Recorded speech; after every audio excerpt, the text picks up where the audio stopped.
साल 1966 घने जंगलों के बीच बना राजमहल। महल की छत पर तीर कमान के साथ सुरक्षा करते आदिवासी और महल के अंदर राजा जो अपनी प्रजा से मिलने की तैयारी कर रहे थे।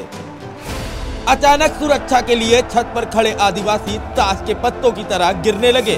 पूरा महल गोलियों की तड़तड़ाहट से गूंज उठा। पुलिसकर्मी जो गोलियां बरसाते हुए महल में घुसे और फिर हुई राजा की हत्या। वो राजा जिसे आदिवासी भगवान के समान मानते थे और जिसकी हत्या के बाद उठी बदले की आग आज भी वहां के लोगों में जल रही है। हम बात कर रहे हैं राजा प्रवीण चंद्र भंजदेव की। छत्तीसगढ़ का नाम सुनते ही आपके दिमाग में पहला ख्याल क्या आता है?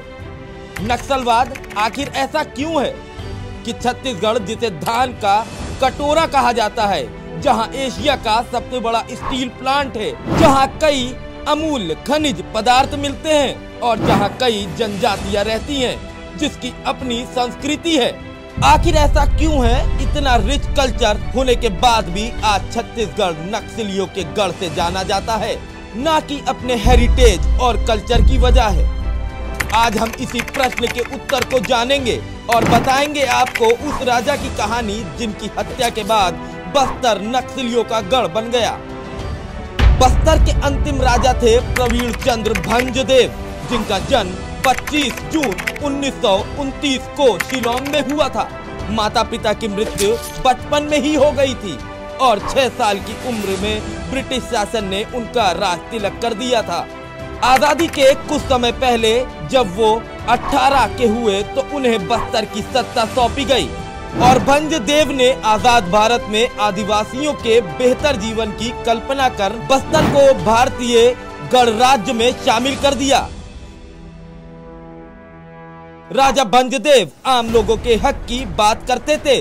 उन्होंने पूरे देश के आदिवासियों को राजनीतिक रूप से जागरूक करने की कोशिश की। सन 1957 में वो जगदलपुर विधानसभा का चुनाव लड़े और भारी मतों से विजयी हुए। 4 साल में भंजदेव अविभाजित मध्य प्रदेश के सबसे बड़े नेता के रूप में उभर चुके थे, लेकिन आदिवासियों के प्रति सरकार के रवैये से निराश थे और इसी बीच 1959 में उन्होंने विधानसभा सदस्यता से इस्तीफा दे दिया। दरअसल बस्तर रियासत के दौरान ही कानून बना था कि आदिवासी की जमीन गैर आदिवासी नहीं ले सकता, लेकिन आजादी के बाद उसमें संशोधन कर दिया गया और नतीजा यह हुआ कि एक बोतल शराब या कुछ पैसों में ही बाहरी लोग आदिवासियों के जंगल जमीन हड़पने लगे। इसे मालिक मकबूजा भ्रष्टाचार कांड नाम दिया गया। राजा ने इस भ्रष्टाचार और संशोधन का विरोध किया और सरकारी नीतियों के खिलाफ जब राजा की सक्रियता बढ़ी तो उन्हें कुछ दिनों के लिए हिरासत में ले लिया गया।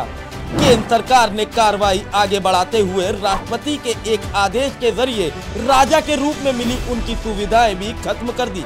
दूसरी ओर बस्तर के आदिवासी सरकार के इस कदम से हैरान थे और इससे बस्तर में विद्रोह की स्थिति खड़ी हो गई। आदिवासियों में राजा के प्रति लोकप्रियता से चिढ़कर प्रशासन ने आदिवासियों को दबाने का निश्चय किया और मार्च 1961 में 20,000 आदिवासियों पर गोलियों की बौछार कर मौत के घाट उतार दिया गया। अब इससे राजा परेशान हो गए, इसलिए उन्होंने आदिवासियों के लिए एक आदिवासी पार्टी की नींव रखी और आने वाले विधानसभा चुनाव में बस्तर की 10 विधानसभा सीटों में से 9 पर बड़ी जीत हासिल कर ली। फिर एक बार में 9 आदिवासियों को विधानसभा पहुंचा दिया। अब इससे देश की सबसे बड़ी सत्ता परेशान हो गई। इस बीच अनेक मुद्दे जैसे जबरन लेवी वसूली, आदिवासी महिलाओं से पुलिस का दुर्व्यवहार, भुखमरी, दंड कारणें, प्रोजेक्ट इत्यादि पर भंजदेव का सरकार से सामना होता रहा। आदिवासी मुद्दों को लेकर वो शांतिपूर्ण प्रदर्शन करते रहे और सरकार को घेरते रहे। भंजदेव के रहते बस्तर में जंगल काटने वाले या खनिज निकालने वाले उद्योगपतियों का घुसना मुश्किल हो गया, क्योंकि भंजदेव का मानना था कि यहाँ की चीजों पर सिर्फ आदिवासियों का हक है। अब सरकार किसी तरह से इन समस्याओं से निजात पाना चाहती थी और फिर घटी वो घटना जिसका जिक्र हमने शुरुआत में किया था।